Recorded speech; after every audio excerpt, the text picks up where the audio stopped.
बताइए क्या है सवाल आपका? ऐसा है कि ज्ञानवापी मस्जिद जो है वह खुद गवाही देती है कि हम यहाँ पर मस्जिद हैं भी और नहीं भी हैं।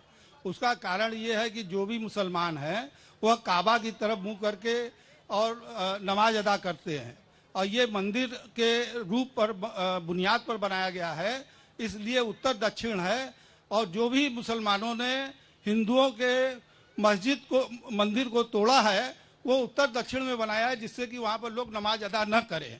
दूसरी बात की नहीं, आप कह रहे हैं मस्जिद है भी मस्जिद नहीं भी है, नहीं समझ में आ रहा है कि मतलब क्या बताना है, एक लाइन में जल्दी से बताएं। मस्जिद का रूप तो दिया है, लेकिन वहाँ पर नमाज अदा इसलिए नहीं की जा सकती कि वो पश्चिम के दिशा में, पश्चिम दक्षिण में काबा है, उस तरफ मुंह करके जितनी भी आपको हिंदुस्तान में मस्जिद मिलेगी। मतलब आप कह रहे हैं कि टोपी पहना दिया, नीचे मंदिर था, ऐसा कुछ कहना चाह रहे हैं, या मस्जिद है वो? मस्जिद है वो, इतना लंबा नहीं, जल्दी से बोलिए। वो दिशा उसकी गलत है, दिशा गलत है, इसलिए आप कह रहे हैं कि वो हिंदुओं की दिशा बताती है। लेकिन उसके पहले मनोज काका जी, यहाँ से आपकी सरकार जब थी तो लाठीचार्ज के आदेश अखिलेश यादव की ओर से दिए गए थे, वो सवाल उठे हैं, जवाब दीजिए। चित्रा, जो मैंने सवाल किया हाँ। कि वो मुक्तेश्वरानंद जी ने आंदोलन किया कि नहीं किया, माँ गंगा के सवाल पर आप भी जानते हैं और आपके आर्टिकल भी मैंने पढ़े हैं आज तक के, इंडिया टुडे के, उसने भी लिखा सानंद स्वामी माँ गंगा के अविरलता और शुद्धता को लेकर के उत्तराखंड में 18 महीने आंदोलन पर है। अभी अविरल नहीं है गंगा, आप ये कह रहे हैं काशी की? मानते हैं लोग, यहाँ की जनता से पूछ लीजिए, अविरल है गंगा है यहाँ की नहीं है? हाथ उठा के बताइए, पब्लिक से पूछ लेते हैं, हाथ उठा के बताइए, नहीं है? अविरल है या नहीं है? अविरल है या नहीं है? चलिए मिली जुली प्रतिक्रिया यहाँ की जल्दी से। देखिए चित्रा, आप तो एक पढ़ी लिखी पत्रकार हैं। हाँ। अविरलता का मतलब ही नहीं पता होगा। अविरल वो होती है नदी, वो अविरल होती है जिसके शुरुआती से लेके और अंत तक कहीं कोई अवरोध न हो, उसको कहा जाता है अविरल। तो अविरलता का तो सवाल ही नहीं है। कई जगह कई पावर प्लांट लगे हैं, बात निर्मलता का है, बात निर्मलता का है, लेकिन निर्मल भी नहीं कर पाई। हजारों करोड़ रुपए कुछ नहीं कर पाए आप लोग यहाँ बनारस में, न गंगा को लेकर धर्म का चश्मा पहना रहे हैं सबको। ठीक है, सुधीर जी की बात सुन लेते हैं। देखिए 12 से 17 तक इनकी सरकार थी। ये बता दें कि गंगा के लिए इन्होंने क्या किया। सारे नाले बहते थे और यहाँ सब काशी की जनता है। अगर किसी से पूछ लीजिए, पहले आचमन लायक गंगा जल नहीं था, लेकिन आज लोग गंगा में नहा भी रहे हैं, आचमन भी कर रहे हैं। आचमन लायक है गंगा जी? नहीं है, पब्लिक बताएगी। है गंगा जी आचमन लायक? है गंगा जी, ठीक है। अब अखिलेश यादव जी पे आ जाते हैं। अखिलेश यादव जी ने कहा कि मोदी जी, योगी जी आए और वहां मूर्ति रखवा दी। जिस दिन सर्वेक्षण का पहला दिन था, न डीएम घुस पाए अंदर, न एसएसपी घुस पाए। उस मस्जिद के अंदर कोई हिंदू नहीं जा सकता है। किसने मूर्ति रखवा दी? ये अखिलेश जी भ्रम फैलाते हैं और इस तरह की बात करके वो मुस्लिम वोट तुष्टिकरण के लिए ये बात करते हैं। उन्होंने कुछ नहीं कहा, आप विषयांतर ना होइए।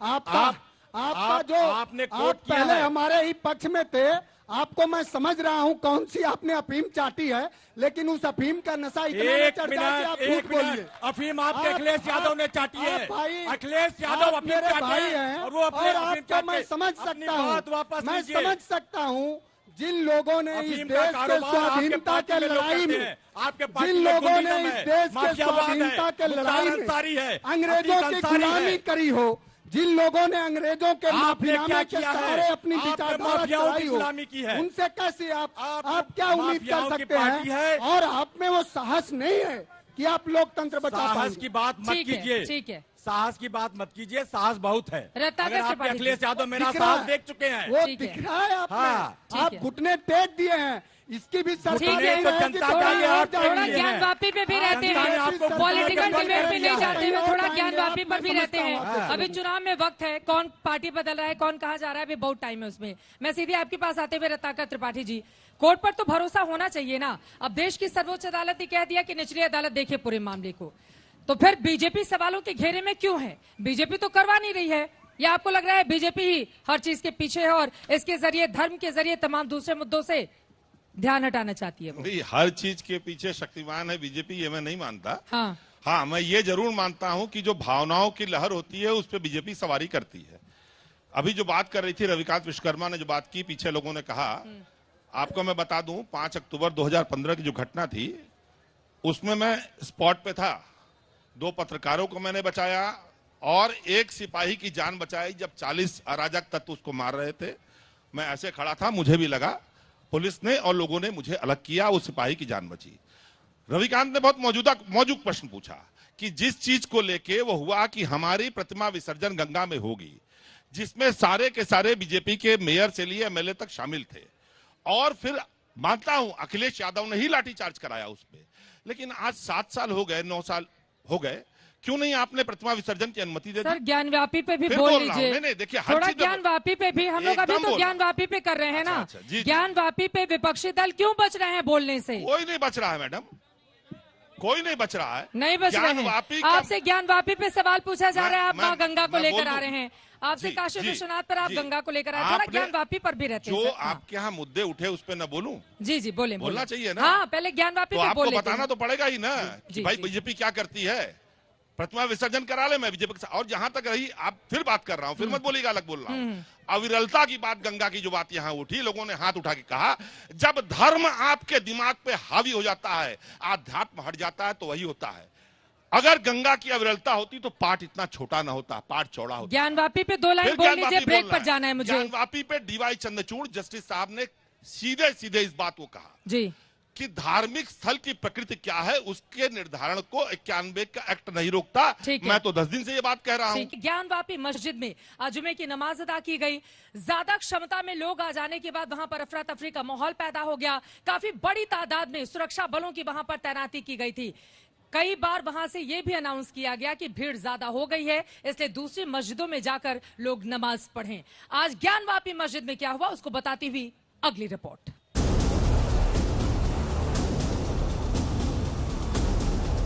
मस्जिद पूरी तरीके से भर गई है, अब आप लोग आसपास की मस्जिदों में नमाज अदा कर लें। कोर्ट में सर्वे रिपोर्ट पेश होने के बाद पहले शुक्रवार को ज्ञानवापी मस्जिद में नमाजियों की भीड़ उमड़ी तो स्थिति अफरा तफरी जैसी हो गई।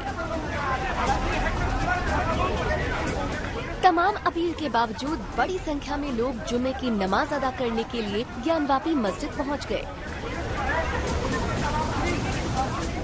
संख्या इतनी बढ़ गई कि कई लोगों को वापस तक लौटना पड़ा। इंतजामिया कमेटी में पहले ही जुमे की नमाज को देखते हुए कम लोगों के ज्ञानवापी मस्जिद आने की बात कही थी, लेकिन नमाज के वक्त से पहले काफी संख्या में नमाजी मस्जिद की ओर बढ़ने लगे। और हम आपको उस तरफ ले चल रहे हैं, कैमरामैन संदीप उस तरफ ले चल रहे हैं जहां से पूरा मूवमेंट हो रहा है। यहाँ फोर्सेस पेट्रोलिंग भी कर रही हैं, आप लगातार देखिए पेट्रोलिंग भी यहाँ तक चल रही है। और ये वो पीछे का बैरिकेड है, पीछे के जो बैरिकेड्स हैं, और ये वो गली है जहां से देखिए छोटे छोटे बच्चे हैं, यूथ है, बुजुर्ग हैं, वो सभी नमाज अदा करने ज्ञानवापी मस्जिद की ओर बढ़ रहे हैं। कुछ लोगों को तो मस्जिद परिसर में एंट्री मिली और जिन्हें नहीं मिली उनके चलते ज्ञानवापी मस्जिद के गेट पर ही भारी भीड़ जमा हो गई।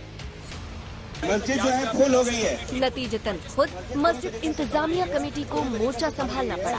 अब आप लोग आसपास की मस्जिदों में नमाज अदा कर लें। माइक लगाकर लोगों से वापस लौटने की अपील करनी पड़ी, लेकिन मस्जिद कमेटी की इस अपील का भी फौरन असर होता नहीं दिखा। काफी देर तक ज्ञानवापी मस्जिद में जाने को लेकर नमाजी गेट पर ही खड़े रहे। मस्जिद कमेटी की ओर से 300 नमाजियों को इजाजत देने की बात कही गई थी। ये तय हुआ था कि जितनी क्षमता है उतने लोग अंदर जाएंगे, एक भी व्यक्ति ज्यादा अंदर नहीं जाएगा। वॉलंटियर सुनिश्चित करेंगे कि अंदर जगह भर गई है कि नहीं, और जैसे ही वो इशारा करेंगे लोग अपने घरों को चले जाएंगे। लेकिन 2000 के करीब नमाजी मस्जिद तक पहुंच गए तो यूपी पुलिस को भी कमान संभालनी पड़ी। ये गेट नंबर 4 है। मस्जिद के भीतर भी अगर कोई भी जाएगा गेट नंबर 4 से ही उसको एंट्री करनी होगी। ये गेट नंबर 4 है जहां से होते हुए आपको बता दें तमाम काशी विश्वनाथ के दर्शन के लिए अलग अलग गेट बनाए गए हैं। तो यहाँ से होते हुए लोग काशी विश्वनाथ के दर्शन के लिए अंदर जाते हैं और यहीं से आज नमाजी नमाज अदा करने के लिए भी गए। दूसरी तरफ आइए संजय, जल्दी से पीछे की तस्वीरें अपने दर्शकों को दिखा दें। आपको बता दें कि यहाँ से ज्यादातर वीवीआईपीज एंट्री होती है, जिन लोगों को स्पेशल इजाजत होती है गेट नंबर 4 से।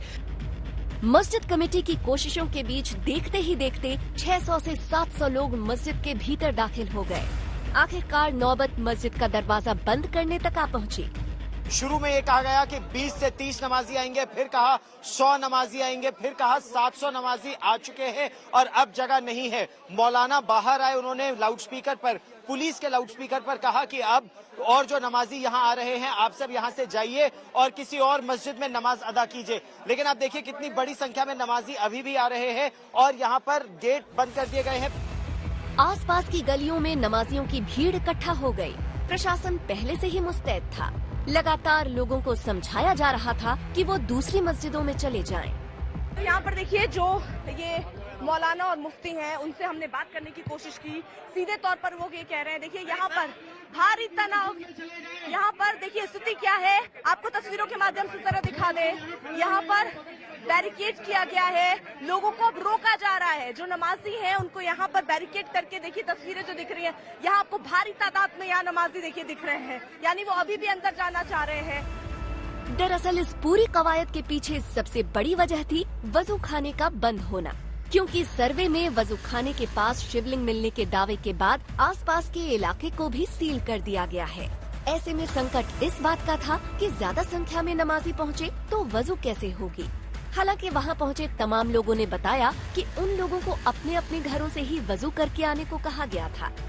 सील हो गया है और घर से लोग वजू करके आ रहे हैं नमाज पढ़ने के लिए। आप लोग घर से वजू करके आ रहे हैं? जी। बस आप लोग को नमाज पढ़ना? जी जी। अच्छा भाई साहब, आपका भी यही है, मतलब वजू करके आप आ रहे हैं? जी यार। उधर एक सवाल इस बात को लेकर भी उठ रहा है कि क्या हर जुमे को ज्ञानवापी मस्जिद में इतने ही नमाजी पहुंचते थे। मुस्लिम पक्ष ज्यादा लोगों के आने की बात गलत बता रहा है, वहीं स्थानीय लोगों का दावा कुछ और है। मेरा तो बचपन से लेकर मैं आज 60 साल मेरी उम्र हो गई, मैं यहीं पे पला बड़ा हूँ, यहीं रहा हूँ। इसी मस्जिद के इर्द गिर्द कहीं कुछ नहीं था, सारी चीजें सन्नाटी रहती थी, कभी इतनी भीड़ नहीं आई। अच्छा, पिछली बार जब सर्वे की टीम आने वाली थी तब भी कहे बहुत संख्या में नमाजी जुटे, पिछली बार से अब की बार में कितना अंतर देख रहे हैं? मेरे ख्याल से 30% to 40% का अंतर है और नमाजी लोग कम ज्यादा आ गए इस बार जो है। ज्ञानवापी पर दावे को लेकर कोर्ट में लड़ाई जारी है। इस बीच जुमे की नमाज के मौके पर यहां इंतजाम बनाए रखने में प्रशासन और मस्जिद कमेटी के पसीने छूट गए। समर्थ श्रीवास्तव, अर्पिता आर्या, गौरव सावंत के साथ चित्रा त्रिपाठी, वाराणसी, आज तक।